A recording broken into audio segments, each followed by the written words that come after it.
Hey everyone, welcome to my Pearl Medical YouTube channel. Currently, I am doing BAMS and I scored 630 out of 720 in E 2024. So, in this video, I am talking about how to attempt a test.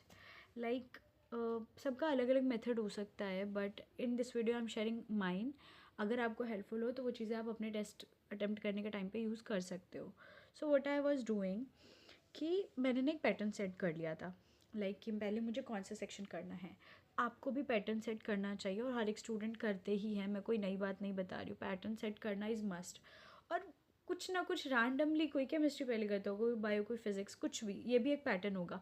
But मैं क्यों कह रही हूँ pattern set करना, कि ऐसा नहीं है कि अभी आप बायो कर रहे हो, फिर 2 महीने तक आपने पहले बायो की और फिर बाद में आप केमिस्ट्री पहले करने लग जाओ, physics.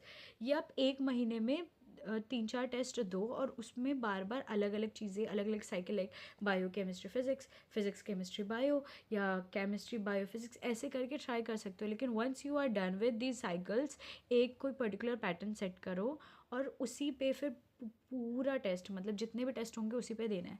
For me it was bio, chemistry and physics, और मोस्ट ऑफ द स्टूडेंट्स का यही होता है.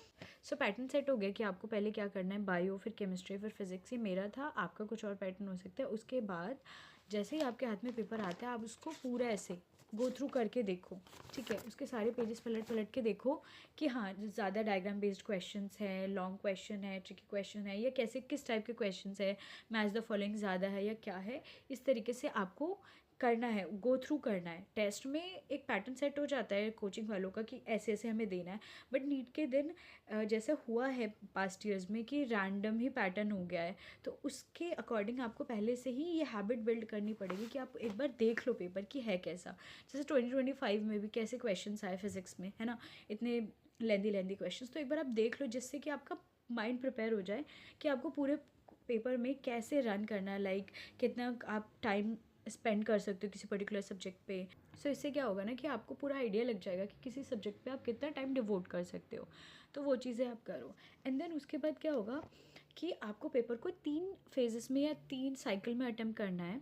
तो जैसे आप किसी सेक्शन पे गए, बायो के सेक्शन पे गए और आपसे क्वेश्चन एक बार में बन रहा है, करते जाओ. किसी भी सेक्शन में गए, आपने क्वेश्चन पढ़ा, आपको आंसर आए, करते जाओ. तो ये तो हो गया आपका वन गो में जितने भी क्वेश्चन आपसे बन रहे हैं आप उसे कर रहे हो, फटाफट करते जा रहे हो. सोचना नहीं है कि मेरे से इस बायो के सेक्शन के सिर्फ 40 क्वेश्चन हुए हैं, 50 क्वेश्चन हुए हैं, या केमिस्ट्री के 25 हुए हैं, इतने सारे बच्चे, ये कुछ नहीं सोचना. जस्ट जो हो रहे हैं वो करते जाओ. तो जो भी आपका पैटर्न था कि इसके बाद ये सब्जेक्ट करना है, फिर ये सब्जेक्ट करना है, सारी एक साइकिल में करो जो हो रहे हैं सारे क्वेश्चन. ठीक है, फिर सेकेंड साइकिल में क्या करना है, सेकेंड साइकिल में आपको करना है कि कुछ क्वेश्चंस होंगे जिसको आपको डाउट होगा, या डाउट भी नहीं कह सकते, मतलब कि आपको करने में टाइम लग रहा है, आपको सोचना पड़ रहा है, आपको याद करना पड़ रहा है कि चीज़ें करनी कैसे हैं, सॉल्व करना पड़ रहा है, लेंदी है, टाइम टेकिंग है, उसको आप सेकेंड साइकिल में करो. लेकिन ये आपको पता कैसे चलेगा. तो जब आप फर्स्ट रनिंग कर रहे थे ना पेपर पे, तो क्या किया, जो आपसे हुआ वो आपने कर दिया. अब करना कैसे कि जब आप पेपर में ऐसे गो थ्रू कर रहे थे तो आपसे जो क्वेश्चन फर्स्ट बार में हुआ वो आपने किया. लेकिन आप जब वन बाय वन क्वेश्चंस पे जा रहे थे तो आपको ऐसे क्वेश्चंस भी मिले होंगे जो आपको लग रहा होगा कि ठीक है, ये मुझे अभी याद नहीं आ रहा, या इसमें कैलकुलेशन की नीड है, या इसको मुझे सोचना पड़ेगा. उस पर आप ए मार्क कर दो. मैं दिखाऊंगी अभी अपने पेपर में मैंने कैसे किया था. एंड सेकेंड चीज़, आपको बी मार्क करना है उन क्वेश्चंस के लिए जो आपको आते नहीं हैं, बट हाँ आप सोच रहे हो कि हाँ एनी हाउ मैं किसी तरीके से उस क्वेश्चन को अटैम्प्ट करूँगा, किसी मेथड से, मैं थोड़ा हिंट लग रहा हो कि हाँ इस तरीके से करके देख सकते हैं, आंसर आ सकता है, टाइम टेकिंग है, तो उसके लिए बी मार्क करो. तो इस तरीके से फर्स्ट टाइम 3 साइकिल्स हो जाएंगी. फर्स्ट टाइम जो आपने देखते ही क्वेश्चन कर लिया और ए और बी मार्किंग करी. ए, उसके लिए जो क्वेश्चन आपको आता है बट टाइम टेकिंग है, या आपको सोचना पड़ेगा. एंड बी मार्किंग फॉर उन क्वेश्चंस के लिए जो आपको नहीं आते हैं बट हाँ समहाउ आप करना चाहते हो, अगर टाइम बच जाए तो आप उस पर टाइम डिवोट करके किसी तरीके से उसे सॉल्व करना चाहो.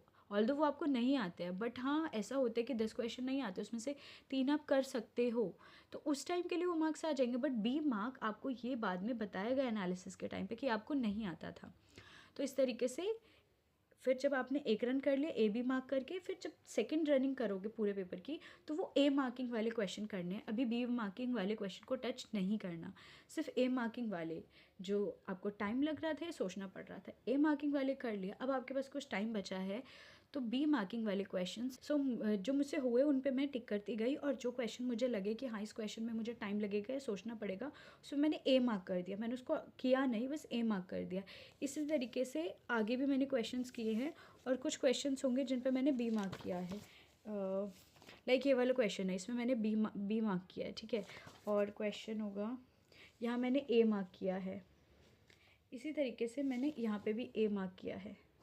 तो ऐसे ही पेपर में ए और बी आपको मार्किंग करनी है, ठीक है। जिससे क्या होगा, सी यहाँ पे भी मैंने बी मार्क किया है, ए मार्क किया है। तो इससे क्या हुआ ना कि जब मैं फर्स्ट रन में जो क्वेश्चन कर पा रही थी वो कर पा रही थी, और मुझे पता चल गया मार्किंग ए और बी।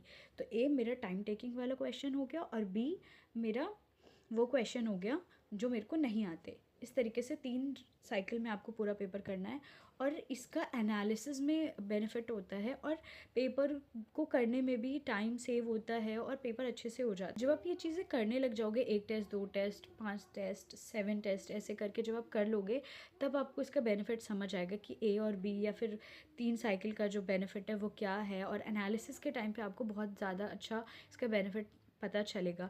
सो इस वीडियो के बाद आप मेरी एनालिसिस वाली वीडियो ज़रूर देखो, क्योंकि उसमें ए बी मार्किंग का मैं एनालिसिस करने में बताऊंगी क्या हेल्प होता है।